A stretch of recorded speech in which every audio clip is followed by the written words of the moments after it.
Welcome to my channel. चलते आज बनवा पनीर मसाला। मुझे 2 पैकेट पनीर नहीं जाइए।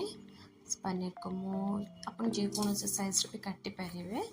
मुझे सेप देती देखो सबुतक काटी नहीं। मुझे 2टा आलू नहीं। आप आलू स्किप करें। मत आलू टे पसंद से पनीर आलू मसला ये मुझे अदा रसुण नहीं जाइए। पिज चुन चुन कर काटी टमाटो भी गोटे नहीं। मो पनीर को भल भाव फ्राए कर नौचे। मुझे गोटे बाउल चीनी आ कि लुण गरम पानी पकई पनीरटा छाणिला से पानी पकड़े पनीरटा बहुत सॉफ्ट रही है। टेस्ट बहुत भल आसे।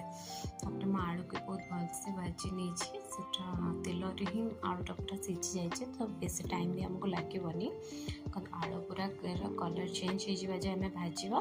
देखो रेड कलर आसीगला जे बाहर को काढ़ी नौ ये मसला मुझे गोटा मसला तेल नहीं जाइए। जहाँ पाखे अच्छे आप नहीं पारे। किसी पिज दीजिए पिज भल भाव भाजी गलापर मुझे अदा रसुण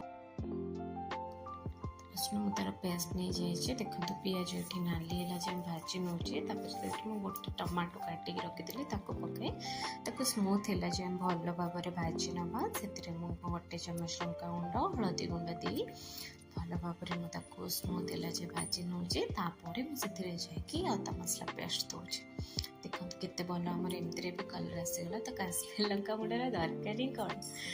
मुझे काजू को भल भाव पेस्ट कर ताको साइड रे रखी मसला रे आलू पनीर को छाणी देछि पानी को भल भाव चिपुड़ी मु तरकारी पकाउछि। किछि समय गोलेला मुझे धनिया पाउडर नहीं। धनिया पाउडर मु जीरा जेहेतु बाटी नहीं तो मु जीरा पाउडर नौनी। ये मुझे पनीर मसला नौची नहीं मुझे काजू पेस्ट को पकई भल भाव गोले दूचे। गोले देला किछि समय गोलेला मुझे पानी दे दूचे। पानीटा भल भाव फुटिकी झोल जिते मरीज से भर को भी मसलाटा जाइए। किसी धनिया पत्र गार्निशिंग कर सारा देखो केते सुंदर कलर आसी जाइए। गैस को ऑफ कर गरम गरम सर्व करुच्ची। Thank you for watching.